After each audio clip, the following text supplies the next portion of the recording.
No se mueva de la sintonía, volveremos con más informaciones a la vuelta de minutos. Detalles de lo que ha pasado muy cerca de ti. Esta es Radio Tuví, la radio del tercer milenio. Radio Tuví, a través de la internet, conectados a ti.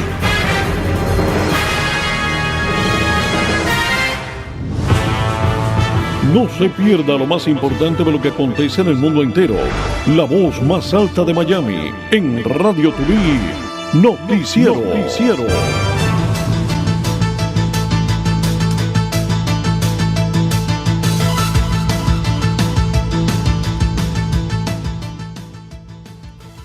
Hola, ¿qué tal, amigos? Les saluda José Luis Nápoles. Muy buenas tardes, noches y buenos días también para aquellos que nos escuchan en diferentes latitudes.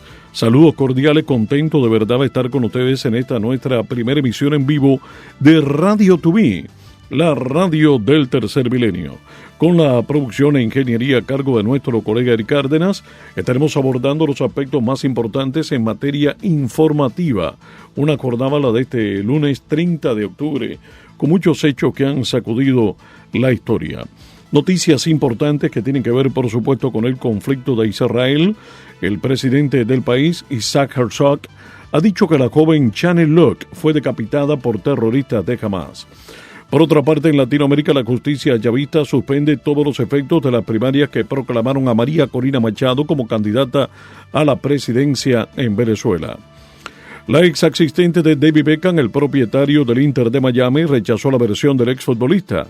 Se necesitan dos para bailar un tango. Todo esto tiene que ver con un escándalo de faldas. Por otra parte, el grupo terrorista Hamas difundió un video de propaganda en la que utiliza 3 rehenes capturadas el 7 de octubre. Avanza la ofensiva de Israel en Gaza. Abatió a 4 comandantes en jefe de unidades del grupo terrorista Hamas. El entrenador de Matthew Perry recordó cómo estaba el actor poco antes de su muerte. Conmoción en Italia. Encontraron un cadáver en el estadio del Napoli tras el empate frente al Milán. Por otra parte, el primer ministro de Israel, Benjamín Netanyahu, condenó el nuevo video de las rehenes difundido por el grupo terrorista Hamas. Estamos a la espera, por supuesto, de la gala por el Balón de Oro, a ver si Lionel Messi, el argentino que juega para el Inter de Miami, termina ganando finalmente, señores, lo que sería su 8º Balón de Oro. Pierde terreno la izquierda en Colombia después de las elecciones regionales. Con esto y más, nos vamos a la carga informando en Radio Tuví, la radio del tercer milenio. Lo que pasa con el estado del tiempo, el deporte, la vida política, el tránsito y el mundo criminal. Todo y más en Radio Tuví, la radio del tercer milenio.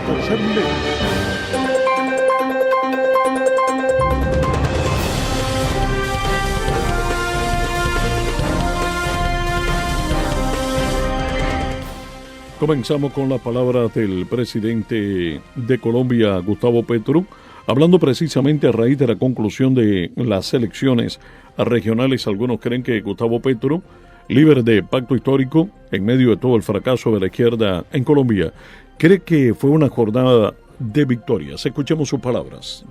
En el día de hoy el país acudió a las urnas para elegir a sus ediles, concejales, diputados, alcaldes y gobernadores. Sin importar los resultados, es un día en el que el pueblo colombiano votó en paz y pensando en el porvenir del país, en una sociedad más solidaria, justa y afectuosa, pensando en el mundo que le vamos a dejar a nuestros hijos y nietos, sin que predomine el miedo a la muerte. En total, los colombianos eligieron 20.137 cargos de elección popular entre representantes locales y departamentales para los próximos 4 años. La capacidad de la fuerza pública y los avances en la paz garantizaron en el territorio nacional una jornada tranquila y donde los colombianos y colombianas de zonas rurales y apartadas pudieron salir a votar sin la amenaza de organizaciones armadas o grupos delincuenciales. Lamentablemente ayer en Gamarra, Cesar, incendiaron la registraduría municipal y dentro de sus instalaciones murió calcinada Duperli Arévalo Carrascal. Bueno, como escuchamos, son las palabras de Gustavo Petro, el presidente electo de Colombia. Se ha diluido un poco en un mensaje que pregona la paz. Estamos hablando de un cabecilla guerrillero de aquel movimiento que en algún momento también sembró el terror dentro del país. Se diluye igualmente hablando de otros hechos que se producen en Cesar, lamentable por supuesto, también llamando a la violencia, pero evade completamente.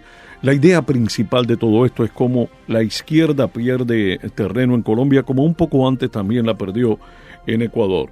Un terreno perdido por la izquierda después de estas elecciones regionales que avisora, señores, lo que pudiera venir para más adelante en esa Colombia que queremos tanto y de la cual existen tantos pero tantos migrantes que residen entre nosotros en el sur de Florida. Movimiento político del presidente de izquierda, Gustavo Petro, pierde alcaldías por amplios márgenes en principales ciudades del país. En Bogotá, por ejemplo, la capital, el ganador a la alcaldía fue Carlos Fernando Galán Pachón, de 46 años. ¿Quién es Galán Pachón, de 46 años? Recordemos, hay que remitirse atrás en el tiempo, cuando Luis Carlos Galán era el candidato que amaba toda Colombia y que fue asesinado por elementos del narcotráfico, corriendo en aquel entonces para la campaña presidencial. Bueno, Carlos Fernando Galán Pachón, de 46 años, es el hijo de ese candidato presidencial, Luis Carlos Galán. Tiene un compromiso con la historia, tiene un compromiso con su apellido y tiene un compromiso con su país. Por su parte, en Medellín, la victoria la obtuvo Federico Gutiérrez, ex candidato a la presidencia de la República. Fico Gutiérrez, del cual tendremos sus palabras más adelante, enviándole mensajes también a Gustavo Petro, cuando en algún momento, pues, dentro de su alocución, pues estaba hablando de la importancia de la participación de esta Colombia de hoy que no pierde las esperanzas para tratar de enviarle mensajes, repito, a Gustavo Petro, el actual presidente de Colombia, pero que sencillamente en esta ocasión no ha podido con la voluntad popular, porque ha perdido muchos, pero muchos escaños. En Barranquilla la alcaldía ha sido para Alejandro Char. En Cali, por ejemplo, el vencedor fue el empresario Alejandro Eder, quien es de la línea política del expresidente Álvaro Uribe. Petro aseguró al pueblo colombiano que votó en paz, como acabamos de escuchar. Sin embargo, rechazó los hechos de violencia como el que dejó a una funcionaria muerta en Gamarra, Cesar, lo acabamos de escuchar, o el que obligó a suspender las elecciones en Ricaurte, Nariño. El país acudió a las urnas, dijo, sin importar los resultados. Es un día en el que el pueblo colombiano votó en paz y pensando en el porvenir del país, en una sociedad más solidaria, justa y afectuosa, pensando en el mundo que le vamos a dejar a nuestros hijos y nietos, sin que predomine el miedo a la muerte, dijo el mandatario. Por otra parte, informó que se ha desplazado a toda la fuerza pública para dar con el paradero del señor Luis Manuel Díaz, padre del jugador del Liverpool de Inglaterra, Luis Díaz, secuestrado por desconocidos en La Guajira. Se ha establecido un verdadero perímetro de búsqueda y captura, cerrado para encontrarlo, comprometiendo a diferentes agencias. Tanto la Policía Nacional como el Ejército tienen la orden presidencial de garantizar su vida y libertad en el menor tiempo posible y ubicar a los responsables. Perdón. En información nacional, el cuerpo de Robert Carr, ya saben ustedes de este otro hecho que estuvo conmoviendo a toda la comunidad, el aparente asesino de una verdadera masacre perpetrada en el pueblo de Lewiston, en el estado de Maine, cuando irrumpió precisamente en una bolera, también en otros establecimientos con armas de cañón largo, emprendiendo a tiros con todas las personas que se encontraban. En un comienzo se estaba hablando de 22 muertos con cerca de 50 heridos. La cifra posteriormente, gracias a Dios, se reduce a 18 muertos. Igualmente es una cantidad bastante considerable y bajó a 13 heridos a medida que las personas iban abandonando el estado de hospitalización. Es el sospechoso principal, Robert Carr, de los tiroteos que acabaron con la vida de 18 personas. Fue encontrado en el interior de un camión de reciclaje en el parqueadero de una planta en la que estuvo trabajando. Esto lo confirmó en una rueda de prensa el comisionado del Departamento de Seguridad Pública de Maine, Mike Sauchak, quien no precisó el momento en el que el fallecido autor de los tiroteos que mantuvieron en alerta a Lewiston y las ciudades colindantes se produce. Carr falleció por un disparo autoinfligido, o sea, se habría suicidado. Savchuk no reveló dónde, pero según algunos medios de comunicación han estado informando, se habría disparado en la zona de la cabeza. El arma con el que acribilló a 3 personas, hubo 3 heridos, pero particularmente hay un arma con la cual estuvo acribillando a 3 de ellas. Se encontró, primero que todo, este hecho se produce en una bolera y en un restaurante. Bueno, es un rifle de asalto, fue encontrado en el interior del coche en el que presuntamente huyó y que fue abandonado en un embarcadero de Lisbon, vecina de Lewiston. Aparentemente usó mucho más de un arma este señor Robert Carr. En una de las casas que la policía registró se encontró una nota en la que decía: se despedía de sus seres queridos y dejaba escritos datos sensibles como sus contraseñas del teléfono móvil y de las cuentas bancarias. No eran una nota de suicidio propiamente, pero sí se podía entender, lo afirmó Savchuk. En un comunicado, la compañía Main Recycling Corporation precisó que Carr estuvo trabajando como conductor durante un año y que fue voluntariamente la pasada primavera, por lo que no fue despedido como inicialmente se pensaba. Un hecho realmente lamentable, muchas preguntas por delante respecto a cómo se pudo haber evitado, y en medio de todo esto grandes polémicas que esperemos no vuelvan a señalar a la segunda enmienda y el derecho que tenemos todos a defendernos, porque si alguna de esas personas que fueron acribilladas en la bolera y en otros sitios hubieran tenido armas, estuvieran entrenados y se hubieran preparado para una contingencia de esta naturaleza, posiblemente Robert Carr no hubiera matado a tantas personas. Quizás no hubiera matado a ninguna. Quizás la cifra se hubiera reducido a la mitad. La pregunta en este caso tiene que ver principalmente, señores, por qué una persona perturbada mentalmente, una persona que ha dicho que escucha voces, una persona que ha dicho que quisiera atacar una unidad militar, ¿cómo es posible que una persona con esta característica tenga acceso a las armas, y no solamente a las armas, a más de un arma, y encima de todas estas cosas también a municiones? ¿Por qué una persona de esta naturaleza no está en una institución hospitalaria? ¿Por qué no está en psiquiatría? ¿Por qué no está recibiendo un seguimiento, o por lo menos el FBI no está detrás de él? Son las preguntas que existen en este momento, y cuando todos decimos, caramba, falla el sistema en un aspecto sumamente sensible. Le falla a los viejitos, le falla a nuestros niños, le falla a la gente de bien que está saliendo para pasear con la familia y que sencillamente quiere vivir en paz. Esta es la pregunta principal de momento con alguien como Robert Carr. Alguien que, por supuesto, se suicida, y es un acto enormemente cobarde más allá de la perturbación mental que pueda padecer, pero es una persona cobarde que no quiere enfrentar la justicia y no quiere, se niega a enfrentar las consecuencias de lo que él sabe fue una verdadera masacre. Tenemos a todos los familiares en nuestras oraciones. Lamentable, terrible lo que ocurrió para esta noble comunidad de Lewiston, de apenas 38,000 habitantes, y de la cual nunca escuchamos ninguna noticia, mucho menos que tenga que ver con el mundo criminal. Ojalá con la muerte de este señor, primero que todo, que se demuestre que fue él, porque de momento solamente es el sospechoso principal. Recuerden que tenemos la identificación solamente con un video de vigilancia y todas las demás señales que en este momento van apareciendo a medida que se agiganta la operación investigativa. Supuestamente actuó como un lobo solitario, supuestamente no tuvo ningún cómplice para perpetrar esta masacre, pero desde luego existe, como ya es costumbre, la presunción de inocencia, y con la presunción de inocencia pues también la espera que merece cada persona que es juzgada, independientemente de que haya muerto. Vámonos a una pausa, estamos comenzando informativamente, señores, en nuestro noticiero del mediodía de Radio Tubí, la radio del tercer milenio. En Radio Tubí contestamos tus preguntas, escuchamos tus sugerencias. Puedes escribirnos a radiotubimayami@gmail.com, radiotubimayami@gmail.com. Conectados con el mundo entero, escuchando tus consejos, escuchando tus opiniones. Para nosotros son muy importantes. Mantenga la sintonía a toda hora con Radio Tubí, la radio del tercer milenio. radiotubimayami@gmail.com. Lo que te afecta, lo que está próximo a tu vecindario, lo que está ocurriendo muy cerca de tus hijos, muy cerca de tu noticiero por Radio Tubí, la radio del tercer milenio, radio del tercer milenio.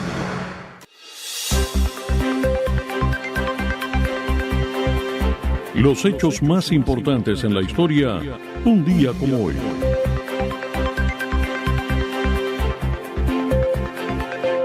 El 30 de octubre de 1834 nace el general Quintín Banderas en Cuba.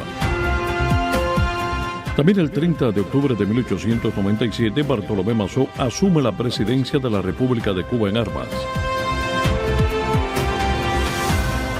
El 30 de octubre de 1910, en Orihuela, provincia de Alicante, nace Miguel Hernández, uno de los más famosos poetas españoles. Ocurrió en 1942, preso del franquismo desde el final de la Guerra Civil. Fue revalorizado años más tarde, sobre todo a partir del disco que le dedicó Joan Manuel Serrat. Su obra poética abarca, entre otros títulos, Peritos en Lunas, El rayo que no cesa, Viento del pueblo y Nanas de la cebolla.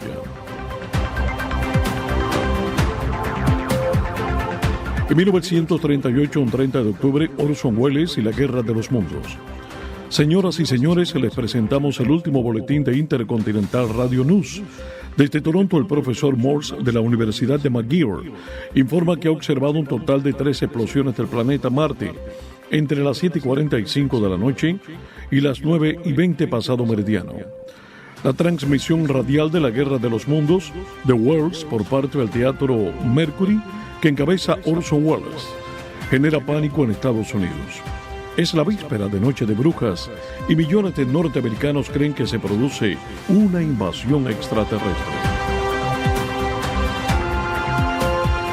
En 1938, el nacimiento de Héctor Larrea. En Bragado nace Héctor Larrea, uno de los grandes íconos de la radio en Argentina. Su gran marca fue Rapidísimo, un ciclo que hizo historia en Radio Rivadavia. Condujo 6 para triunfar en Canal 9, que tuvo el éxito en las noches de cada viernes, retirándose en 2020.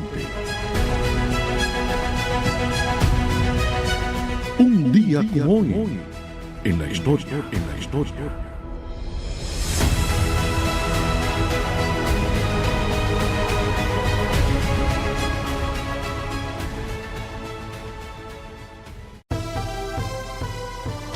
Radio Tubí, la radio del tercer milenio, con toda la información. Lo más importante de lo que acontece en Miami, en la Florida y en Estados Unidos, en Noticiero por Radio Tubí.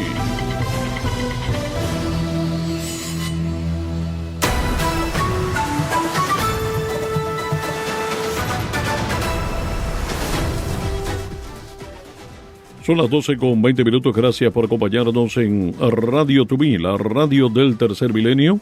Les saluda José Luis Nápoles. Gracias por acompañarnos en la jornada de este lunes, 30 de octubre del 2023. Esta es nuestra primera salida al aire en vivo. Hemos estado reportando con muchos despachos informativos a lo largo de las semanas previas, pero es hoy que comenzamos una nueva era con Radio Tubí, bajo la producción de Eric Cárdenas. Estamos hablando, por supuesto, del terreno inmenso que pierde la izquierda en Colombia después de las elecciones regionales. Escuchamos algunas palabras que huelen a justificación por parte del mandatario Gustavo Petro. Quisiéramos escuchar a Federico Fico Gutiérrez, ex candidato a la presidencia de la República, quien de muchas maneras también se siente ganador o por lo menos muy feliz con este resultado. Escuchen lo que dijo en una alocución a las masas después de conocidas estas elecciones. Llegó la hora de invertir no solo de las fachadas hacia afuera, sino también de las fachadas hacia adentro. Y lo vamos a hacer juntos. Yo asumo con responsabilidad y con mucho honor y con un orgullo infinito este nuevo reto que nos pone la ciudad. Y lo vamos a hacer con excelencia. Y lo vamos a hacer sobre todo con transparencia absoluta y de cara a la gente. Eso es lo que nos mueve y eso es lo que vamos a hacer. Nosotros tenemos que entender que esta no es una discusión alrededor de la izquierda, la derecha, los centros. Esta es una discusión alrededor del sentido común y es el que va a primar en nuestro gobierno y a esta familia de Medellín.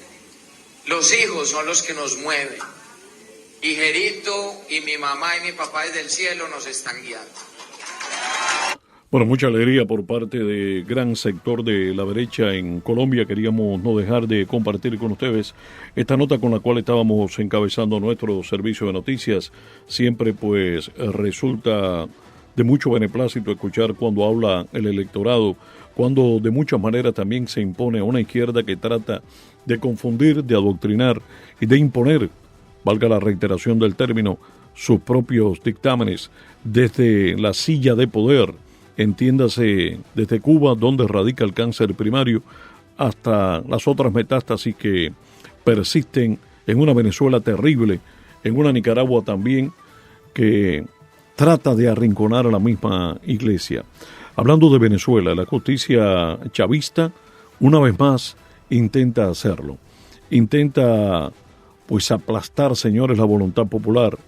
Estamos hablando en un titular, suspendió, y lo estábamos diciendo con nuestras propias palabras, suspendió los resultados que declararon a María Corina Machado como la legítima vencedora para las elecciones y como candidata principal del partido opositor por la derecha. Lo ha dicho el Tribunal Supremo del régimen de Nicolás Maduro, ordenando la suspensión de todos los efectos de las distintas fases del proyecto electoral conducido por la Comisión Nacional de Primarias, celebrado recientemente en Venezuela después de haber recibido un discurso inducido por el diputado opositor José Brito, que pedía revisión de irregularidades. De acuerdo con la sentencia 122 de la Sala Electoral, ya entramos en los términos tecnicistas, publicada en el sitio web del Supremo, la comisión organizadora de los comicios opositores deberá consignar los antecedentes administrativos contenidos de las 22 fases del proceso electoral, de las primarias que irían desde la convocatoria al evento hasta las actas de escrutinios, totalización y proclamación. Además, deberán consignar al Supremo las actas de aceptación de la candidatura de los aspirantes inhabilitados por la Contraloría, con el objetivo de ejercer cargos de elección popular, como es el caso de la ganadora de las internas María Corina Machado, sobre quien pesa esta medida administrativa impuesta en el año 2015 de manera arbitraria por el periodo de un año, pero extendida recientemente hasta el 2030. Asimismo, y termino con esto, deberán entregar la renuncia de los candidatos Enrique Capriles y Freddy Superlano, que declinaron participar apenas un par de semanas antes de los comicios, también inhabilitados, así como las de cualquier otro ciudadano que haya decidido renunciar a su candidatura. ¿Cuál es el elemento en común que nos emparenta con la izquierda, con las dictaduras? Le suena en Nicaragua no solamente que arresten a obispos, a sacerdotes, que los destierren al mismísimo Vaticano. No solamente eso, señores, sino también en el proceso eleccionario, en la campaña presidencial, cada opositor que aparecía en contra de Daniel Ortega y de Murillo, su esposa, pues iba para la cárcel. Iba para la cárcel detenido como opositor. Algo inadmisible, digamos, en una democracia que se respete. Este es el elemento en común con esta inhabilitación de la justicia chavista. La palabra o el término, la frase, da risa, o daría risa si no fuera tan serio el término, ¿no? Justicia chavista. Es imposible que se llame justicia si es chavista. Y por supuesto que le temen al verbo, le temen al liderazgo de María Corina Machado, alguien que no solamente fue capaz de enfrentar al dictador suelo de Hugo Chávez, sino también que le puede cantar las 40 en la cara al mismísimo Nicolás Maduro y, para colmo, siendo una mujer, verse obligado a tratarla como el caballero que nunca ha sido Nicolás Maduro. Seguimos con más noticias. El legislador republicano de la Florida está en alerta sobre ciudadanos chinos, señores, que arribaron de manera ilegal a Key Largo. Fue un grupo grande. El representante Carlos Jiménez, exalcalde del condado de Miami-Dade, exige más información sobre un grupo de más de 2 docenas de migrantes chinos ilegales que desembarcaron en su distrito del sur de la Florida. Hacemos una pausa, volvemos con este y otros temas. Exactamente, señores, en Radio Tubí, 12:26 minutos. Esta es Radio Tubí, la radio del tercer milenio. Radio Tubí, a través de la internet, conectados a ti.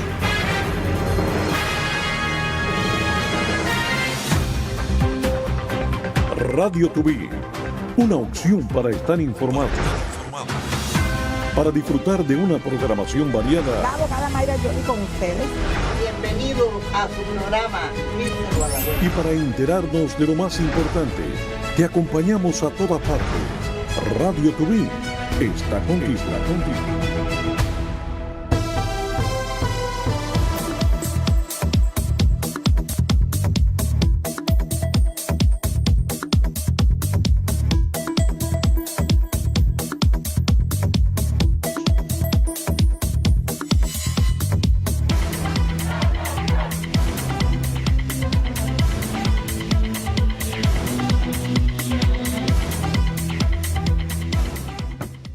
Son las 12:28. Les saluda José Luis Nápoles. Gracias por acompañarnos en Radio Tubí, la radio del tercer milenio. Legislador republicano por Florida alerta sobre ciudadanos chinos quienes arribaron de manera ilegal a Key Largo. El representante Carlos Jiménez exige más información sobre un grupo de más de 2 docenas de migrantes chinos ilegales que habrían desembarcado en su distrito del sur de la Florida. No sabemos por qué están aquí, ni a dónde van, ni cuál es su propósito. Así que esto debería preocupar a cada uno de los ciudadanos norteamericanos. A medida que el mundo se vuelve cada vez menos seguro bajo la administración de Joe Biden, son las palabras de Carlos Jiménez, exalcalde del condado Miami-Dade. En un hecho reciente, las autoridades anunciaron que detuvieron a 17 inmigrantes ilegales de China y 3 de Ecuador después de que llegaron a Cayo Largo en barco. Todos los ciudadanos ecuatorianos eran hombres, mientras que 11 de ellos chinos, hombres y mujeres. Por otra parte, jueza restablece orden mordaza contra Donald Trump en caso federal de interferencia electoral. La jueza del distrito estadounidense, Tanya Chutkan, había concedido al equipo de defensa de Donald Trump una suspensión administrativa, lo que significa que la orden mordaza estaba en suspenso mientras que la defensa presentaba una apelación. Chutkan firmó una orden que levantó su suspensión del 20 de octubre, esencialmente volviendo a poner en vigor la orden que prohíbe a Trump hacer declaraciones sobre posibles testigos o comentarios despectivos sobre los fiscales. A instancias de Smith, un gran jurado federal en Washington, D.C., acusó a Trump de conspiración con el objetivo de defraudar a Estados Unidos, conspiración presuntamente para obstruir un procedimiento oficial, obstrucción y conspiración contra el derecho a votar y a que el voto sea contado, todo relacionado con sus presuntos esfuerzos por revocar las elecciones del 2020 que perdió ante el presidente Joe Biden. El expresidente Trump se declaró no culpable de todos estos cargos. Por otra parte, queremos dar continuidad con esta información que tiene que ver con lo ocurrido en Tampa, señores, una balacera, muertos por todas partes, vuelve a llorar la nación americana, así lo estaban reportando diferentes medios de comunicación.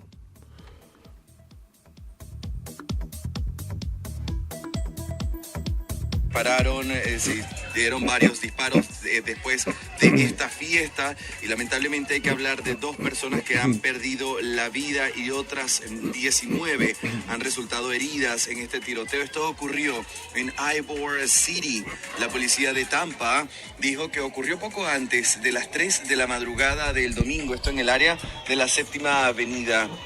El jefe de la policía, estoy hablando en este momento de Lee Birkall, dijo que el incidente comenzó con una disputa entre 2 grupos. Un hombre murió en el lugar y un segundo falleció en el hospital cercano al que había sido trasladado. Se desconoce el alcance de los 19 heridos. Fíjense estas imágenes, esto es impresionante.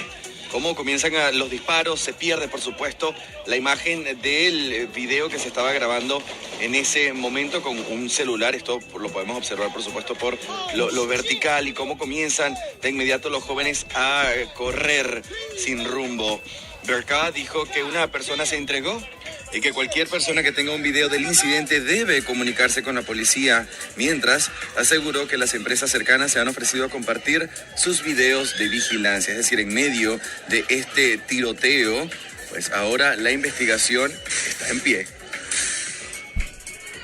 Bueno, es impresionante, de verdad, las propias imágenes. Hay que ver el gentío corriendo por todas partes, por las calles. Desde luego, para colmo, con disfraces, la gente en una fecha tan aparentemente tranquila, inocente, entregado a la iniciativa con los menores. Algunos ya saliendo, por supuesto, en horas de la noche. muchas fiestas juveniles. De pronto llega y se produce este tiroteo. Se habla inicialmente de un total de 2 personas muertas y 16 heridos. Tyrell Stephen Phillips, de 22 años, fue detenido. Aparentemente tiene que haber sido el responsable, o aparentemente fue detenido bajo los cargos de ser el acusado o el sospechoso principal. Repito, Tyrell Stephen Phillips, de 22 años, detenido por el tiroteo. Ahora estaría enfrentando cargos de asesinato en segundo grado. Es una pelea que se tornó mortal cuando este tiroteo en una calle de Tampa durante las festividades de Halloween dejó 2 muertos y 16 personas hospitalizadas de madrugada. Este domingo lo informó la policía.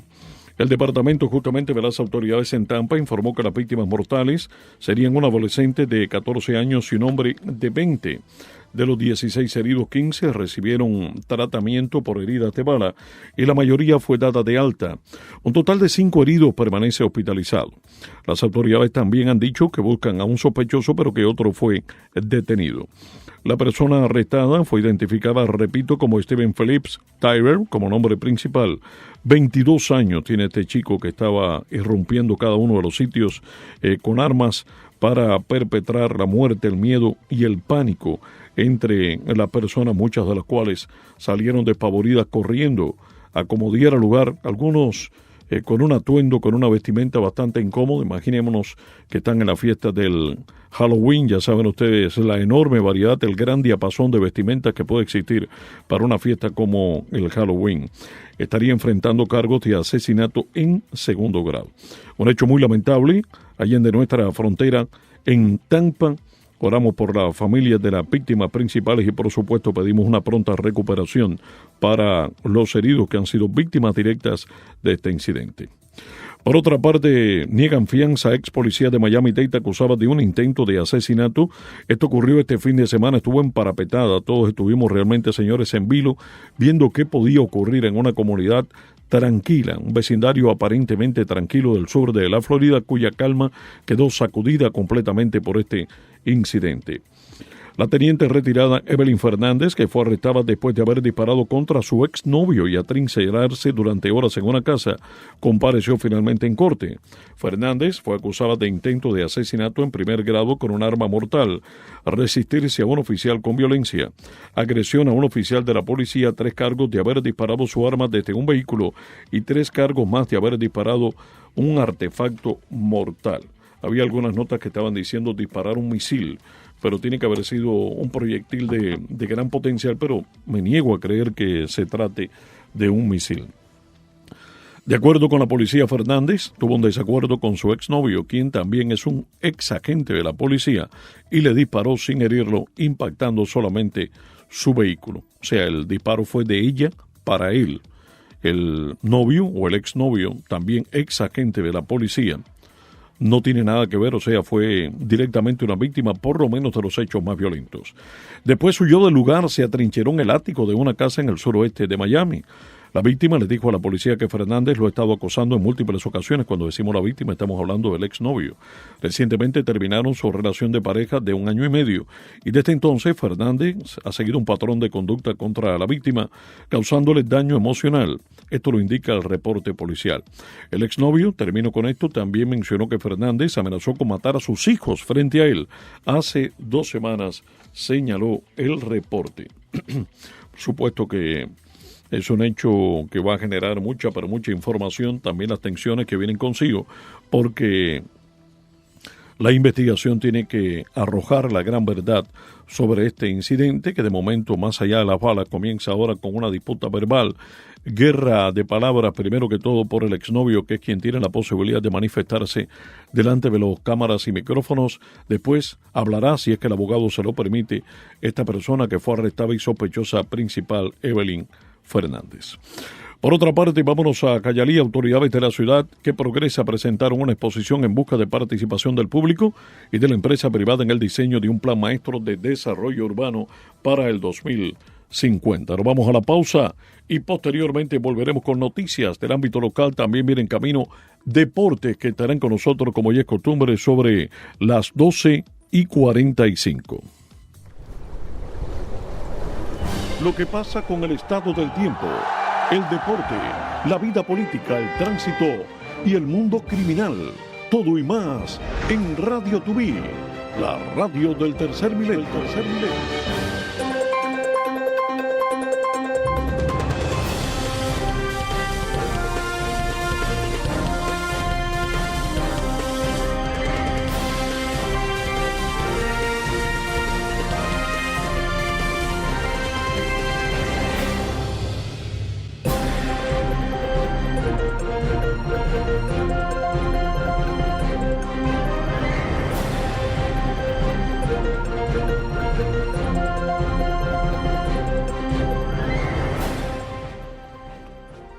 Ya estamos de regreso, bienvenidos, aquí estamos en Radio Tubí, la radio del tercer milenio, este lunes 30 de octubre con nuestra primera emisión en vivo al filo de las 12 del mediodía, son las 12:38, gracias por acompañarnos.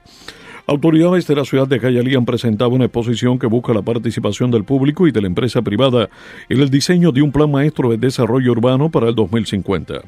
Una ciudad que se estanca deja de ser ciudad. Y nosotros tenemos que continuar constantemente mirando cómo mejoramos, pero nunca olvidar de dónde venimos, dijo el alcalde de Jayalía, Esteban Bobo. El Plan Maestro 2050 aspira a proyectar el futuro de Jayalía para los próximos 25 años, con mejoras a la infraestructura de la ciudad y la calidad de vida de sus residentes. Este es el Plan Maestro. Es una visión hacia el futuro, mientras continuamos trabajando para mejorar la calidad de vida en la ciudad diariamente, declaró Carl Sockby, concejal de Jayalía. Por su parte, Mónica Pérez, presidenta del Consejo de Jayalía, destacó la importancia de la voz de nuestra comunidad, y no solamente lo que tienen que decir el alcalde y los concejales. Básicamente, las autoridades están buscando responder a interrogantes como ¿en qué hace falta invertir? ¿Mejoras al sistema del transporte o vías para usuarios de bicicletas? La policía del condado de Miami-Dade solicita ayuda de la comunidad para localizar a una mujer que está desaparecida. Las autoridades están buscando a Natalia Rodríguez, es su nombre, tiene 21 años, mide aproximadamente 1.57, tiene el pelo color castaño y los ojos marrones. Según la policía, Rodríguez fue vista por última vez el viernes en la zona de Coral Way.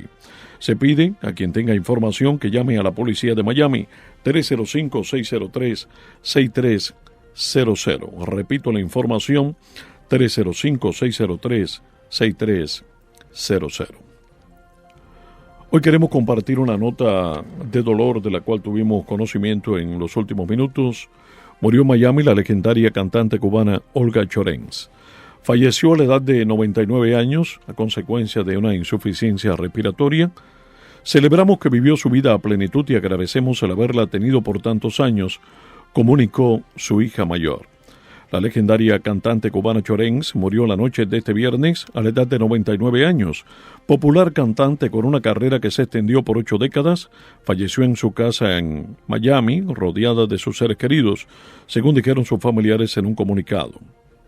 Lisette y Willy Chirino, emparentados muy estrechamente, lazos sanguíneos indisolubles, pero más que todo, por la causa de la libertad de Cuba y la conexión con la música, igualmente reciben de todo el equipo de trabajo de Radio Tubí nuestro más sentido pésame. Aunque nos invade la tristeza de haber perdido un ser tan maravilloso, viviré agradecida de que Dios me dio una madre extraordinaria. Celebramos que vivió su vida a plenitud y agradecemos el haberla tenido por tantos años. Descansa en paz, mami, dijo Lisette Álvarez, a la mayor de sus hijas. Nacida en La Habana el 7 de febrero de 1924, debutó en la radio a la edad de 11 años y ya en su juventud formó la dupla musical con Tony Álvarez, con quien tuvo un programa de entretenimiento en la televisión, grabó discos, realizó gira por América Latina y participó en largometrajes. Escuchémoslas. Olga Llorens y Tony.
En Radio Tubí contestamos tus preguntas, escuchamos tus sugerencias.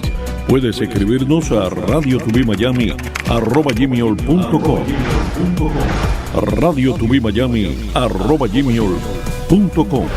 Conectados con el mundo entero, escuchando tus consejos, escuchando tus opiniones. Para nosotros son muy importantes.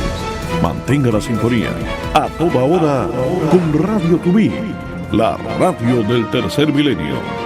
radiotubimayami@gmail.com. Lo que te afecta, lo que está próximo a tu vecindario, lo que está ocurriendo muy cerca de tus hijos, noticiero por Radio Tubí, la radio del tercer milenio, radio del tercer milenio.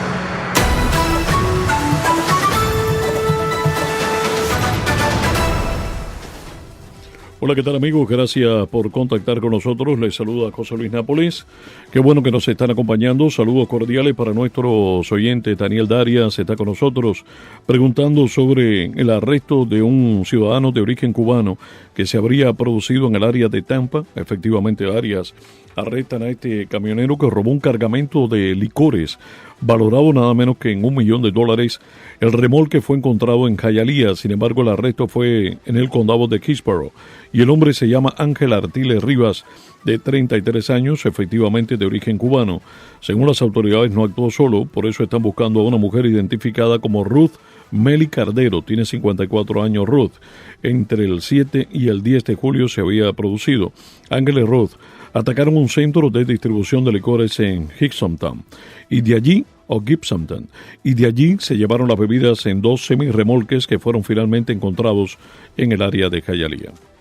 Vigente, el dólar norteamericano rompió récord al cotizarse a 252 pesos cubanos en el mercado cambiario informal. Estamos hablando de lo que ocurre en Cuba, en medio de la fuerte depreciación que está experimentando la moneda local desde 2021. El mercado informal, mayoritario en la isla, es donde muchas personas se surten de dólares ante la limitación para comprarlos en las casas de cambio estatales, que solamente venden un máximo de $100 por persona según la disponibilidad diaria. Esta tasa cambiaria es la más alta del pasado reciente en la isla, ya que ni siquiera en el llamado período especial de la década 1990, tras la caída del campo socialista y el bloque soviético, se llegó a superar esta cotización. Aunque la depreciación ya era evidente desde 2021, año en el que entró en vigor la mayor reforma económica de los últimos años, conocida como Tarea Ordenamiento, la caída en picada del peso cubano realmente se originó en agosto del pasado año. En mucho más de Cuba, Miguel Díaz-Canel Bermúdez reconoció que hay una migración incrementada por la compleja crisis económica que atraviesa el país.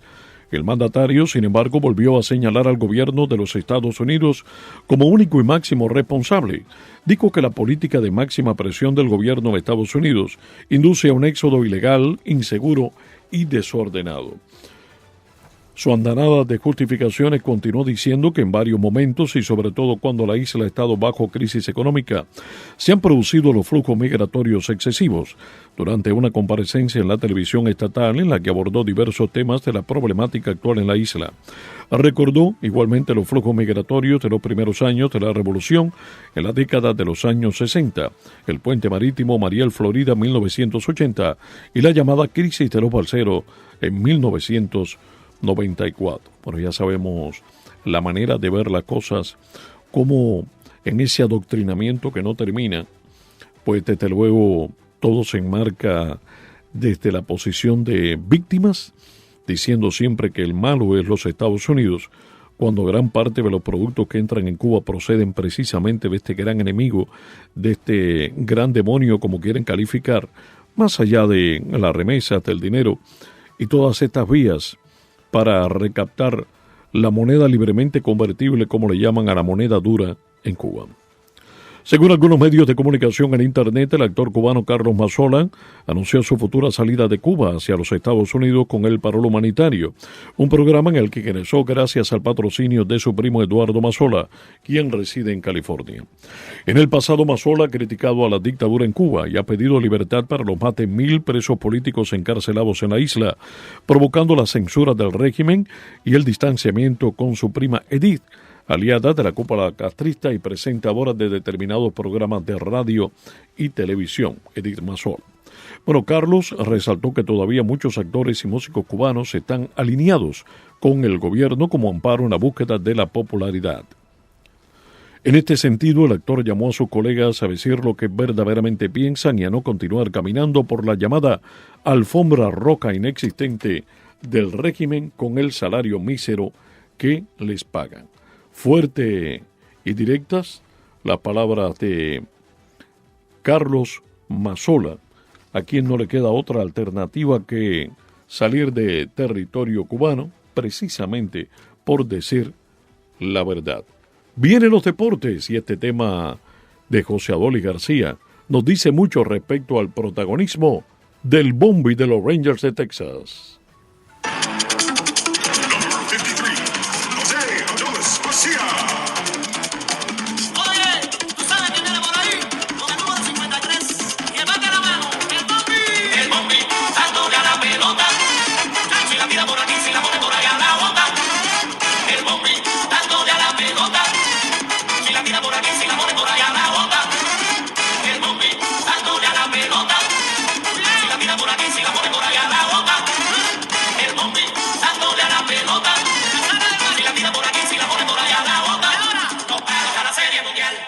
Bueno, espectacular realmente todo lo que tiene que ver desde luego con este tema pegajoso que Eric Cárdenas lo quiere seguir escuchando, pero bueno, después del noticiero vamos a escucharlo y hasta vamos a bailarlo aquí con la abuela, ¿no? Que se ha conectado, se ha contagiado con todo lo que tiene que ver, señores, con esto de la Serie Mundial. ¿Qué está pasando? No están los Marlins, lo sabemos, lamentablemente.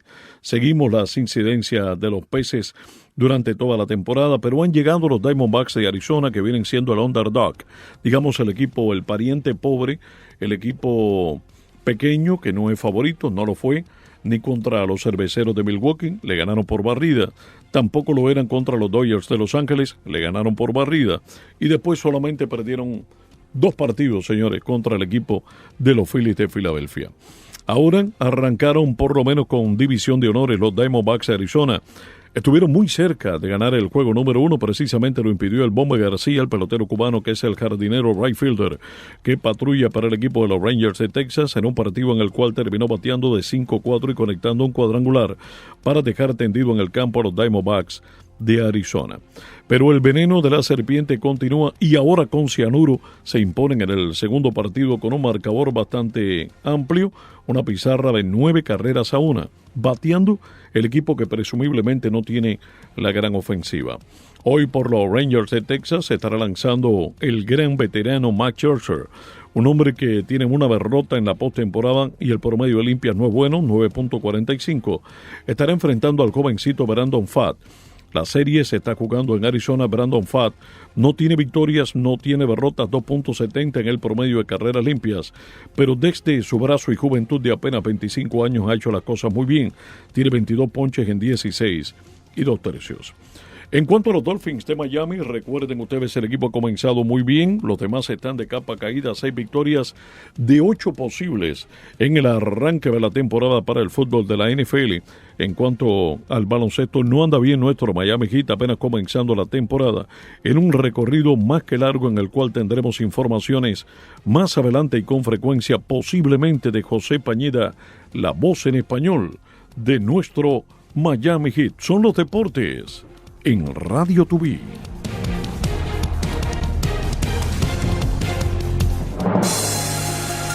No se mueva de la sintonía, volveremos con más informaciones a la vuelta de minutos. Detalles de lo que ha pasado muy cerca de ti. Esta es Radio Tubí, la radio del tercer milenio. Radio Tubí, a través de la internet, conectados a ti.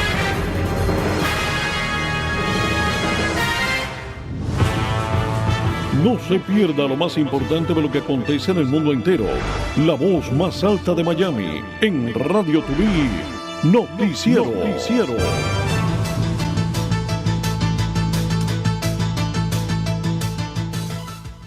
Gracias por acompañarnos. Estamos en la recta final. No podíamos evadir el conflicto entre Israel y el mundo terrorista de Hamás.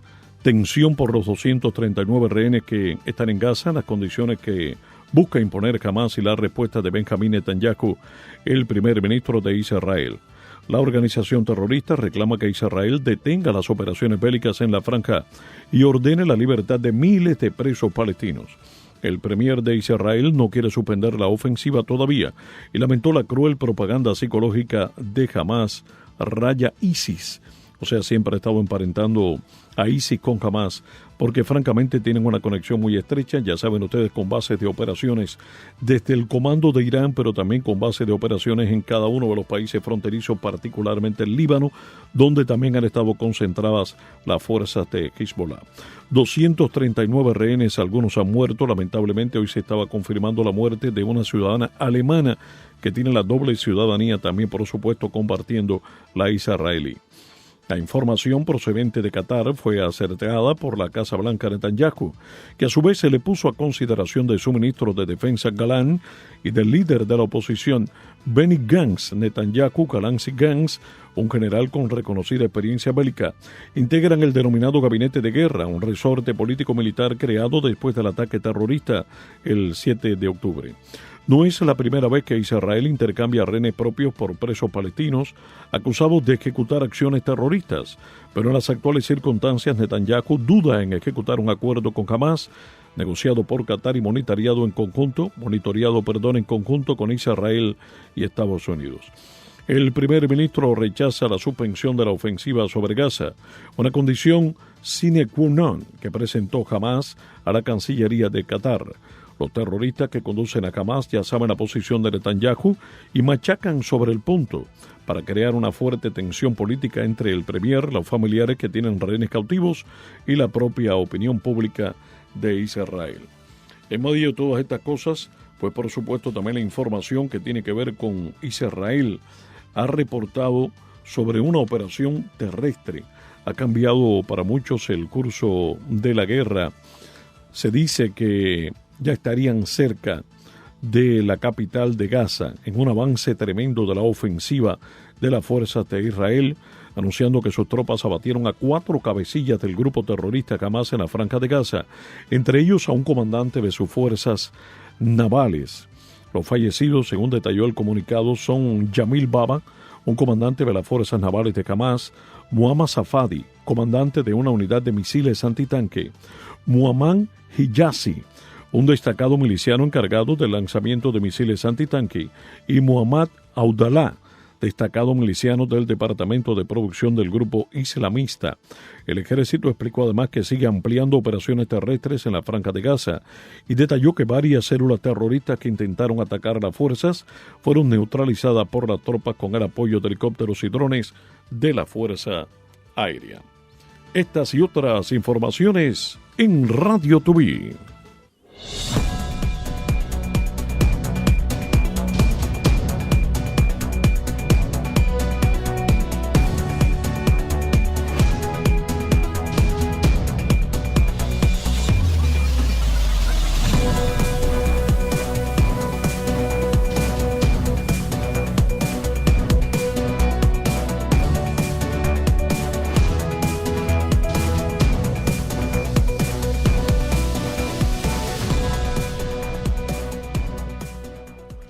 Bueno, mucha información desde los medios españoles. La gala del Balón de Oro en progreso precisamente. Se está esperando el 8º Balón de Oro para Lionel Messi, premio por partida doble porque sería también para el Inter de Miami.